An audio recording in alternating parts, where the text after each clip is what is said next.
90 minutes down and 90 minutes to go to find out who will be qualifying for the league phases of the Champions, Europa and Conference League. Welcome back, guys, to Fog Football for the European Review Show. Yes, 90 minutes down, unless, of course, you're a team for Scotland where they had about 20 million minutes on until you concede a goal. That is exactly it, guys. 2 screw jobs, but here, we're late to talk about it. It may be Saturday morning, it may be Friday night, doesn't matter, we're here. We are here, and some good news to Kilmarnock. So I was working when the game was on, therefore no point me buying Killie TV. But if the game's not on television, I'll buy Killie TV for the return leg, and that's $12.99 into the transfer kitty of Kilmarnock. So I thought you were going to say something. Give Derek McKinn's a bonus. I thought you were going to say here they're going to replay the first leg or something there, and it's you buying Killie TV. Thought you had some insider information. None. Copenhagen were going to score 2 goals to even up at Rugby Park or something. This is a shite channel run by 2 nobodies. There is no insider information here. It's just outside jobbers. Yeah, we're on the outside. Forever on the outside. On the outside, feel lonely. Anyway, let's go. I don't know what that was all about. Let's get into the Champions Path, the League Path. Who's feeling lonely in the Champions League? Well, I mean, nobody apart from really Qarabağ. They're the only team that you'd probably say are 100% out of contention just due to the fact that they did lose 3-0. I'd say Malmo are out. Lost 2-0 at home. Aye, alright. Look, to me, the home advantage isn't as big a deal as that third. That third goal's a killer. Like they say, 2-0's the most unpredictable scoreline in football. You know, that's the scoreline where the next goal, really can turn the game off or it can turn the game on. So Killie are still alive? Yeah, so see when it's 2-0, the next goal is the difference between turning the cooker off or turning the cooker up to 280 degrees Fahrenheit. Yeah, but when we look at this, right, Slovan Bratislava, I think they've done quite well to make this stage, to be honest. Oh, they have. I'm not taking that away from them. Congratulations to them. Qarabağ as well. I mean, yeah, I know they lost 3-0, but they're a Liverpool AC Milan 3-0 turnaround for getting into the Champions League, which would be phenomenal for them. But of course, everybody here is guaranteed European football. So all these teams that you see, they've all been playing some version of football, whether it be Champions League or Europa League. However, we don't really have many dogs in the fight here, so to speak, because... Well, I'm glad Salzburg won, actually. That's what I'm glad. You don't like Dynamo Kiev? No, I don't like Dynamo Kiev. Nah, me neither, cheating Ukrainians. Aye, so I'm on the Austrians. But I'm not allowed to bash Ukraine. Or all these people with the wee yellow and blue flags will come looking for me, so... The Swedish? The IKEA merchants? Oh, should we just move on then? I will just move on. I mean, I think the days of us worrying about Czech Republic losing and winning is... yeah, fuck, I've gave up on Czech. Focusing more on some fucking Norway now. And TNS. Denmark, aye. Welsh League catching us up. Yeah, we're done. I mean, I'll take 3-4 seasons minimum before we can get anywhere near Czech Republic. And that's assuming we have 3 or 4 really good seasons and Czech Republic just fall off the face of the earth. You better check yourself before you wreck yourself. At this point, we need Czech Republic to invade somebody. Aye. Just get wiped out the coefficients. Nah, they don't really tend to do that. Yeah, they separate. Well, here we go. Czechoslovakia, let's go. Eat your heart out. Right, Europa League playoff round. We've got Dynamo Minsk losing to Anderlecht. Some Ajax here beating this team for Poland that I've never heard of by 4-1. You have a Moldovan team in here. They lose 4-0 against Ludogorets. Kind of shows you the quality that we're dealing with here. But here, a Moldovan team going to be in the Conference League. Yep. Interesting. Absolutely. You know what? I don't know if it's because of this new league phase, right? Or whether... I know the league phase means there's more teams in it now. It's expanded the competition. I don't know if it's because of that or maybe some of the smaller nations are just having good seasons. But I think it is refreshing to see these smaller nations actually be involved in Europe beyond just the 1 or 2 qualifying rounds. Because at the end of the day, it's a European competition and you do get sick of just seeing the big teams dominate, even in the 3rd tier of the Conference League. And I'm not suggesting it's going to change, but like when you get to the final and you've got West Ham versus Fiorentina. Yeah. It doesn't feel like a 3rd tier competition. It's dominated. At least Olympiacos won it last year. They're a bit of an outsider. But it's still dominated by the big teams from the big leagues. So for me, it's refreshing to see more of these Diddy leagues. And once upon a time, Scotland were considered one of them. And mean, who knows the way coefficients going? We could be considered one of them again, but yeah, I like to see it. What else have we got in here? RFS defeated Apollio Limassol, was it? Apollo Creed. Apollo, nah, he was defeated 40 years ago, permanently. Some would argue just last year. Well, RFS, Latvian side, good team there, beat Linfield last year. Shamrock Rovers scud it 4-0, was to be expected. Yep, it was always going to be difficult, and they haven't done it, but here, guaranteed. They've got that wee safety net, so I don't think they'll be too bothered. Got a team for Bosnia in there. Couldn't tell you last time I've seen a Bosnian team in group stage football. Borak Banja Luka. Efsberg and Molde in there. Obviously, right, the game we're going to talk about, Victoria Plzeň versus Hearts. Now, I did see the highlights of the game. I thought Hearts were unlucky. Victoria Plzeň before the game were talked up as being this great side. Plus, I also think you got to factor in that Hearts have been really disappointing. Haven't won a game in approximately, is it 5 months now? Or is it not 5? 4 months? It's been a long time since Hearts won a game, and their form's been really poor. Dundee followed by Falkirk. Like, I don't care if we played well against Falkirk. You lost 2-0 to Falkirk. Okay, that's just, you can't talk about performances. Losing, getting knocked out the cup by Falkirk is just not good enough. So going into this game, a combination of Victoria Plzeň supposedly being great, Hearts supposedly being shite. I was expecting a bigger gulp in quality, and I don't think it was really there, to be honest. I think Hearts were unlucky to lose 1-0, and I'm still confident that Hearts can go through. I think the problem is, so Hearts would shite this season. If this was a good Hearts, if this was like Hearts that we'd seen last season, I'd fancy them to go through. I would, because I thought they did enough. But are Hearts going to turn up like they did in this game at Tynecastle? Or is it going to be what they've done in every other game? I think that's the problem. But really unlucky with the own goal, right? End of the day, it happens. It's still alive.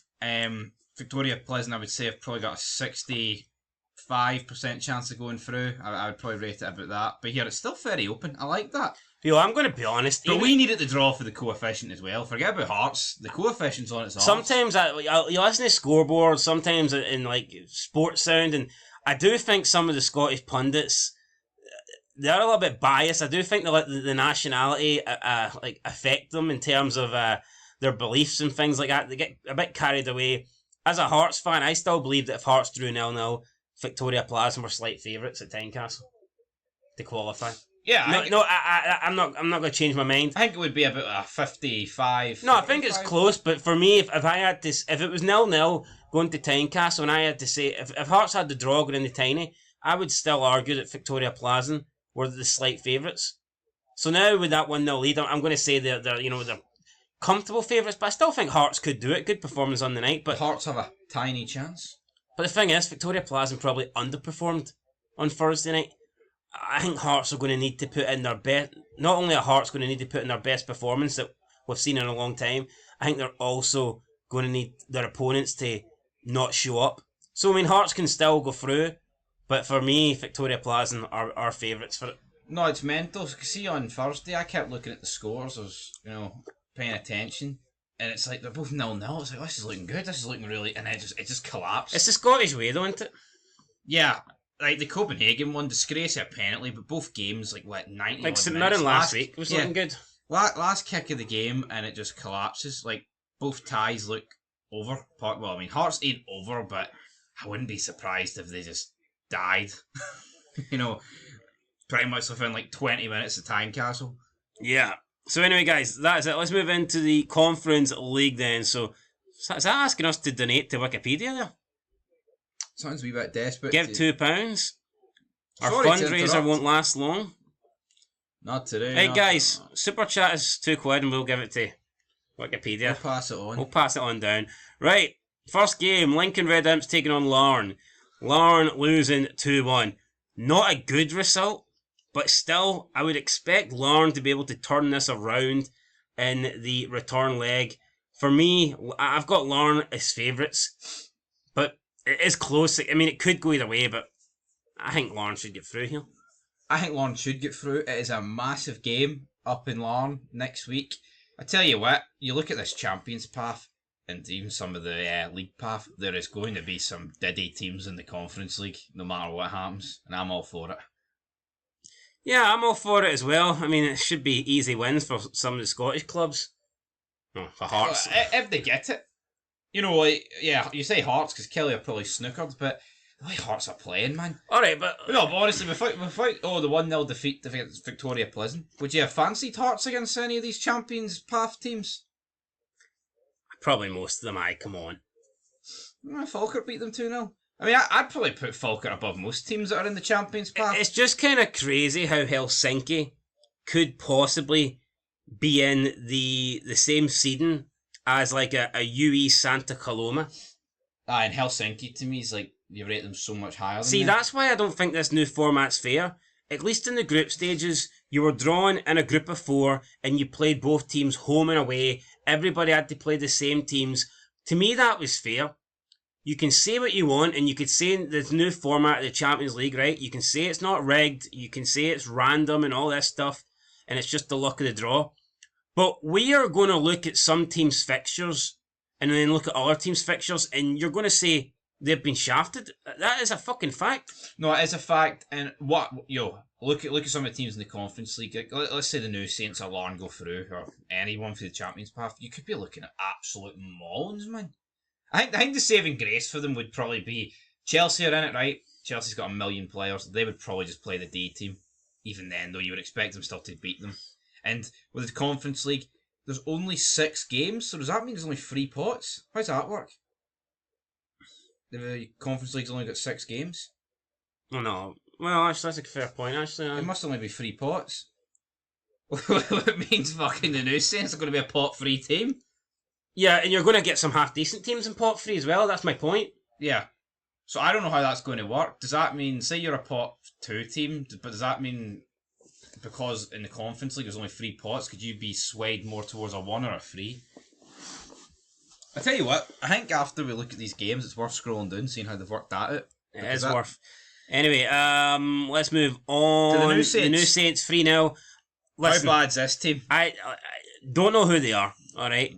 But just the fact they were for Lithuania, that to me, that gave them the advantage over the new Saints. Yeah. I thought it'd be close, but 3-0 away. I didn't. I'll be honest, I didn't. I looked at the flags and I thought, Lithuanian side, they'll be too good for Wales. And the new Saints beat them 3-0. Now, did the game actually happen, or was it like abandoned or something? Because I'm shocked, but the new Saints, away from home, winning 3-0, surely that will be enough for them to see out. It would be an absolute disaster if they don't get through from this point. No, I agree. They're through. And have we ever seen a Welsh side in Europe before? Don't think so. I think Swansea. Nah, they don't count. Maybe in the Europa League ones, but I'm not going to count them. Have we ever seen they definitely were. Have we ever seen a Welsh side in the... I don't think so. Maybe back in the day when every league winner got in it, but since then... I know we bury other teams, right? But fair play to the new Saints. You know what I mean? If they're going to do it, and look at them, that's a real football club. Not what fucking Cardiff and Swansea have done, playing in the shitey lower ends of, England. Here, Celtic and Rangers, right? I'm not delusional. If they get in, they would be in the Premier League and they get all the money. But this is what could happen. You know what I mean? It's like, you can go to the promised land of the English League and get all the money. But look at Swansea and Cardiff. They've both had the tastes of the Premier League. Look at them now. Irrelevant. 2 Diddy clubs. New Saints putting themselves on the map. I respect that. I respect that as well. Anyway, new Saints, maybe they're thinking, maybe we should enter the English pyramid as well. We'd have a good team, but nah. New Saints, great result. I'd say it's probably the best result we've seen so far. I agree. 3-0 away from home. Can't ask for much more. Obviously the team they're playing's pish, but they're pish, and that's what makes it even more good. It is. Right, let's talk about Kilmarnock, Copenhagen then. So, first of all, 2-0 against Copenhagen is not anything to be embarrassed about. This is a team that qualify often for the Champions League group stages. Last year they qualified out of a group consisting of Bayern Munich, United, and Olympiacos. Fenerbahce, Galatasaray. Moments away from beating Bayern Munich. Got into the last 16. Lost narrowly to Manchester City as well. I think it was 1-0 just. Yeah. So this is a good team. And Kilmarnock only lost 2-0. And to be honest, both goals were questionable. Penalty was never a penalty, and the second goal was just a wonder goal. So, and how much time was being added? Yep. So 2-0, but in reality, nothing really. Nothing really in it. Kilmarnock put up a great fight, but I do think the tie's over. 1-0 is a different matter, but 2-0, You're basically asking Kilmarnock to keep a clean sheet. Maybe Copenhagen take their foot off the gas. They play a weakened team. Killie score an early goal. Look, Killie... my problem with Killie is, yes, I think they're capable of beating Copenhagen, but we see them in the Scottish Premiership.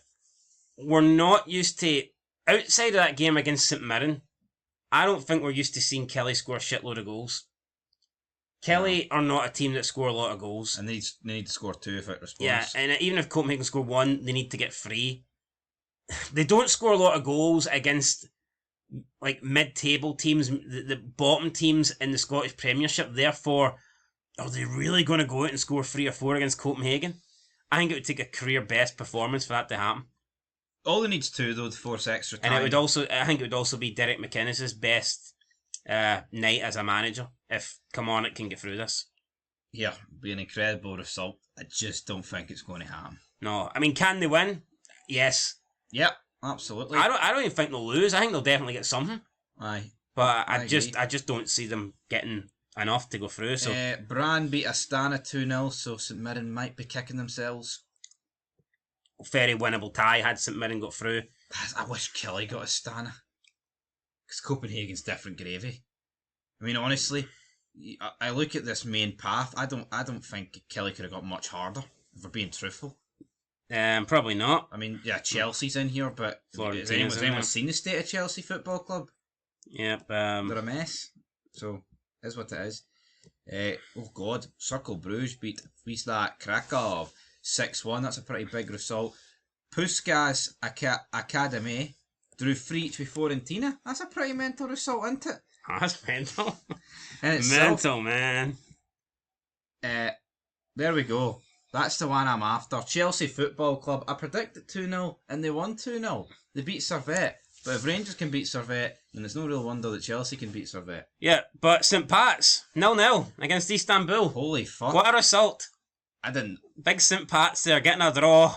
Alright, they have to go away from home now and they have to pull off a massive upset. But here, it's level playing field. They only need 1 goal. That's massive for the coefficient. Yo, St Pat's, penalty, defend, 10 men back, ultra defensive FIFA style. And they could get a place. 2 Irish teams in Europe. I for some reason I thought that was the John Lundstrom team. It's not a Trebon's Boar, but yeah, that's a phenomenal result. I don't care. Istanbul beat Hearts twice last season. Was it 4-1 and 3-0? Season before. Oh, the season before even. So obviously a good side with good players. St Patrick's getting a draw. Yes, look, they're underdogs. You know what though? I know you would turn around and people would argue St Pat's needed to win at home, right, to get past Istanbul. I'm going to disagree. I think if you offered St Pat's, even though their home match was first, I think if you offered them to be level at the halfway point, the tie, I think they'd take that. Yes. They don't need, just they don't even need to win the second leg just because of the quality of the opposition. People say about how the home game is really important. I'm going to disagree. And I believe that before that game, if you say 0-0 draw, they'd been like, we'll take that. Yeah. We'll take our chances away. Absolutely. Because they could have easily lost this 2-3, 4-0, and the second leg, wouldn't even be worth playing. All we got to do is park the bus. And find a goal.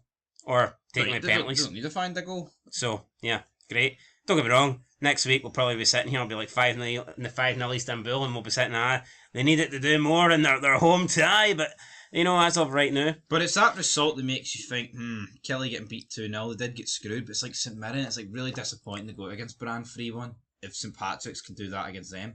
No, definitely. But yeah, I thought St Mirren were unlucky against Brann. But yeah, these kind of results do show you. Sometimes you look at St Mirren and Killie, we look at what they've done this season, we're like, oh, that's great. But then you look at these results and go, is it really that great? No, I'll tell you what, St Pat's have been the team of the qualifiers, hands down. Yeah, well, let's look at the coefficients then. So we can see then St Pat's unbeaten. That's phenomenal. Unbeaten. So they're doing good. Alright, we don't really know all the opposition that they played, but they're still unbeaten, and that's tough to do. They've got 4 coefficient points on their own. It's going to be a great year for Irish football, because you've got to keep in mind there's still another 2 qualifying games to go. Plus Shamrock Rovers are guaranteed 6 games, so they're going to add to this 100%. So this will probably, I'd imagine this will be the best year for Irish coefficient in a very, very long time. But nah, St Pat's still unbeaten. That's phenomenal. No, it is phenomenal. I don't care who they've played at this stage. I think for them to be in a playoff round, and considering they're not even a top dog in that league, you think of other teams before you think of them, like Shamrock Rovers. So it's what it is, but incredible. Yep. Anything else to add here? I mean, if they go through, you can see the difference here. They're losing 1.2, and already they're gaining 2.3, and it's not even over yet. Yeah, that's what you need. So they are going to shoot up massively. You would have to imagine. That's what you need to do. Well, what are they losing? 1.2. So they're going to lose this 1.2. 22-23. They did do good in that year, but I would imagine this year they're going to top that.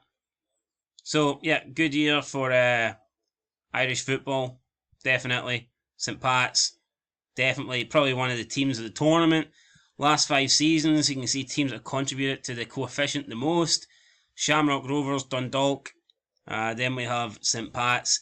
But I just look at these teams and you feel like these are all teams that are capable of doing something in Europe. I just don't really get that when I look at like the Welsh League or the non-Irish League as much. I do feel like Ireland have at least half a dozen teams that you think could possibly get a result. Yeah, no, I agree. It's definitely a stronger league. As we move on to those other leagues, you're going to definitely see that. But Shelbourne, that's a lot of games, a lot of points being picked up there. It is. That's the league table. Looks like maybe they could be champions. I don't like the fact they start in like January. It's just weird. Does that give them an advantage? Do you think that could be some reason as to why maybe they perform better, or is it just a better league than Northern Ireland and Wales? Or do you think the fact that they're up and running that can benefit them? What I would say is I think it definitely gives St Pat's and Shamrock Rovers a disadvantage because they're deep in the games here in Europe. True. Their counterparts are doing nothing. You could also argue they're up to full fitness though, and no, you could argue that. Depends which way you want to go. Full fit St Pat's against Istanbul back this year. Alright, let's look at Northern Ireland then. Only 3 wins among the 4 teams, and they're sitting on an average of 0.75. So thoughts on that there? That's bogging, but you know what? It's going to need to go up if Larne want to go through, so they're going to need to step up to task. It is going to need to go up, so they're losing 2.3, and they've only added 0.75, so it's looking like a bad year. Even if Larne go through, they will not beat that. No, so we can see, non-Irish football has dropped off into it since 2020, 2021. It's not great. No, that's really bad. I mean, what did they do that year? Yeah, so they haven't really... Must have been the year Linfield got pretty close. They haven't really done much since then. In terms of coefficient, who's making up the most? Linfield, 9.5. Glentoran, Belfast. What Glentoran done in Europe recently? He to the fucking haw. And we can see the league table. Linfield lead the way with Cliftonville Crusaders chasing them. And at the bottom, we've got Glenavon. So, yeah, congratulations. Glenavon. Dirty teams left, right and centre. Right. Next we have the Welsh League. And obviously we can see TNS now on new points. 3 full points there. Bringing up the average. Definitely helping them out for sure. I'm expecting the New Saints to probably go on and win the next tie and book their spot in the Europa Conference League. So, yeah, they've done great, no doubt about it. They've lost... They're losing 1,000 or whatever, but they're gaining 1.375, and that's the bare minimum. You'd expect that to be added to because of TNS's return home leg, plus the fact that the likelihood is they're going to be getting the group stage football, and even a draw or a win or whatever will add to that. So it's looking like a decent season for Welsh football, and I would imagine it's going to be their best season in the past 6 years. They have 2 1.5 seasons in 2021 and 21-22, but you'd have to imagine they're going to top that. It would only take 1 draw from this point onwards for them to beat I agree. That previous... Look at that 2023-24 though. 0.6. That's awful. Bogging. That is awful. And again, any surprise to see TNS make up the majority of these coefficients? Absolutely not. There's a lot of shite teams in there. Connors Quay Nomads, remember them? Barrytown United.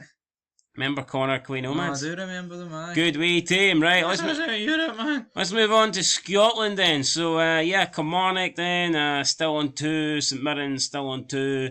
Rangers on 0.5. Hearts on 0. should be 0.5. Celtic yet to play on an average of 0.9 right now. We're losing 9.75. Anybody want to go to the Maldives? Send us some money. We'll go to the Maldives. Only adding 0.9. Now, the difference is, you feel like with Rangers and Celtic that we will add a lot more to this over the next few months. With the other leagues, Ireland, Northern Ireland and Wales, realistically, they're not going to add that many more points, whereas we, despite trailing this 9.75 by quite a lot, you think most of our points are still to come, unless the old firm have an absolute disaster in Europe. No, I agree. You've got to think that we're going to get more points. I mean, Northern Ireland probably got one more game left if they don't win it. Wales, yeah, they'll have 6 games in Conference League, but I mean, if we're being truthful, they'll be lucky to pick up a point even. As for Shamrock Rovers, I think they could do something. St. Pat's, realistically, will go out. But for us, our points are yet to come. And, you look at our points, we're already late. But it's been a poor showing for us, so let's not get it twisted. It has been. No, it has been. 100%. I think St Mirren should have beat the Icelandic team away.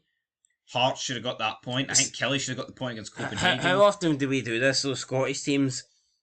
Even if we do get through the round, there's just sometimes there's no excuse for not winning both ties. Like Hibernian that time, a few years ago, was it in Malta? Had to beat that team home and away. Had to. And you look at the points now. Had Hibernian won that first game or even drew it, that'd have been enough to put us ahead of Czech Republic. Yep. We'd still have 2 teams in the Champions League for the next season, or this season even here, but I mean, whatever. Didn't happen.